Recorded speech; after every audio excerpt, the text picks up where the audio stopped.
Welcome to bonus course number 3, which is about negotiating your way to a $100,000 job. So, here are some really key negotiation tactics that we're going to go over. First is to never go first. I mean that in terms of when you negotiate your price, never give your ideal salary first because they then will know that salary and simply give you less. So, never go first. Next is to prepare your ideal salary and also the lowest number you'll accept before going into negotiations. You don't want to be blindsided by a number and not have calculated what you truly need to meet all your goals. Next is to get multiple offers. Show your power. And you have power when you have multiple offers. It's the best way and a tactic that I've used several times to earn extra several thousands of dollars is to simply just say, Company A has offered me this amount. What can you do?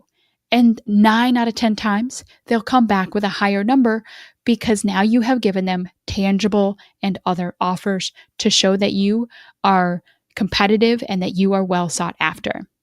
Next is to prepare specific reasons why you should earn X salary. Don't just say, well, I deserve this. Come up with why you are an amazing clinician, why you will earn them more so that they can pay you more, and any other specific reasons that help earn them or save them more money that you can add to your negotiations. And then, most importantly, simply ask. Many times, especially as healthcare professionals, we're very caring individuals and we forget to simply ask. We have to sort of bring our A game and be tough when it comes to negotiations. So always, always ask.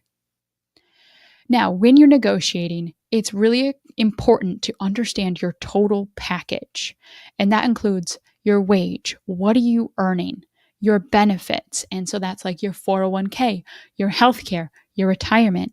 What are extra perks that you're receiving? And then also to look at your total package in terms of non-tangible goods, such as lifestyle benefits and learning or growth opportunities that maybe right now will not earn you more, but in the future will. So when you're looking at your wage, what is it on an hourly salary ratio? What is the productivity and what's the combination of the above? For example, if I have a job that's going to pay me $80,000 and has a really comfortable productivity demand, that job to me is worth much more than a job that pays me maybe $85,000 but has unreal productivity expectations and that my lifestyle will really be impaired. So you want to look at the combination of what you're really getting in terms of wages and in terms of that on a productivity scale as well. Then you have benefits. What is your 401k and matching program?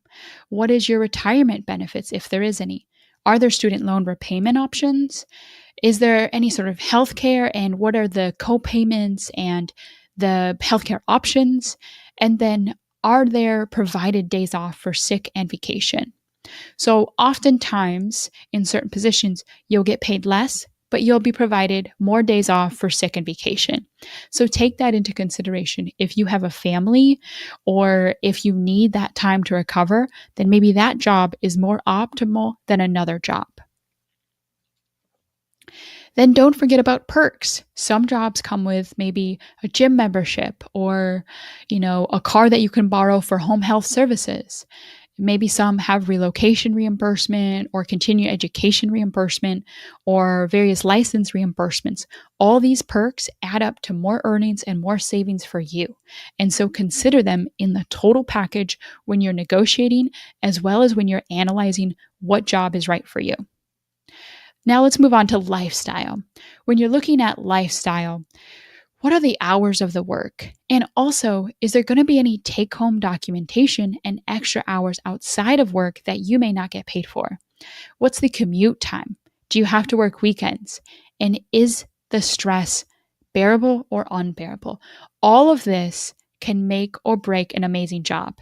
And in this debt-free course, I'm not just talking about finding careers and negotiating to 100,000 based on a horrible job. We want to find you an amazing, a complete, a well-rounded job so that you can be successful in your lifestyle, in your career, and financially. Now we're going to move on to understanding your learning and growth opportunities in your total package. So that could be continuing education, either provided at the facility or even reimbursement. Are there residency programs or specialist programs, or are there reimbursement for attending those programs?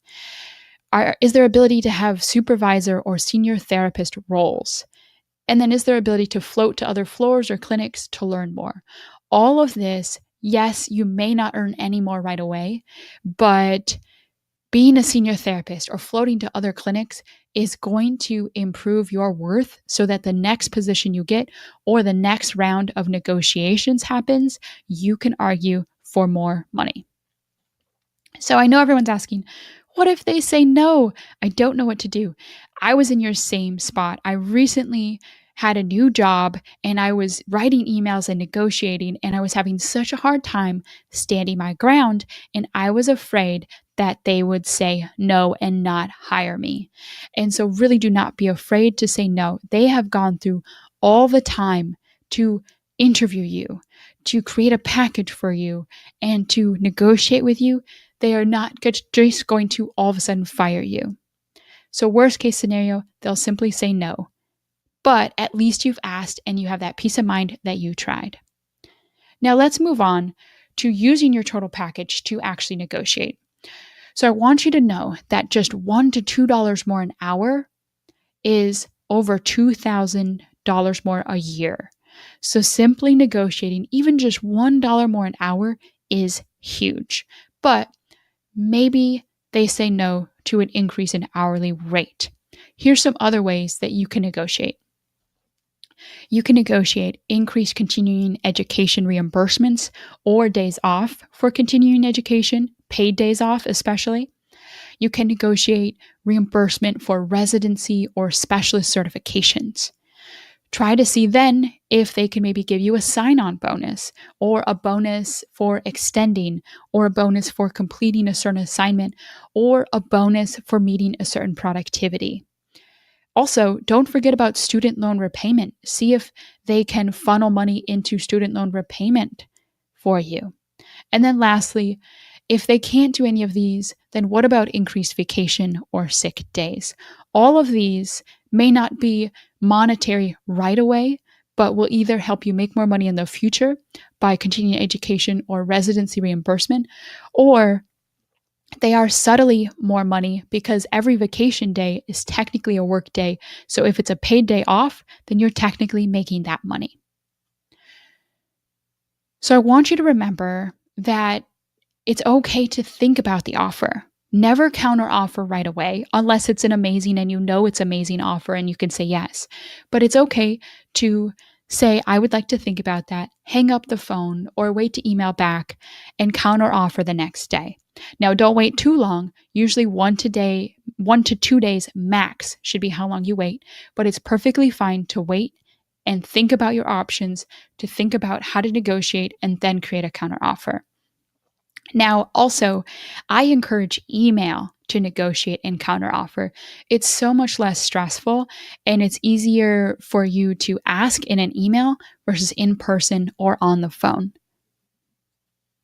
And remember, do not take this personal. Negotiation is just business. Everyone has a quota and a certain number, and so do not take this personally. And remember, you'll regret it if you don't try. So just ask. Thank you so much for joining me on this bonus course number 3. If you have any questions, feel free to email me at debtfreept@gmail.com.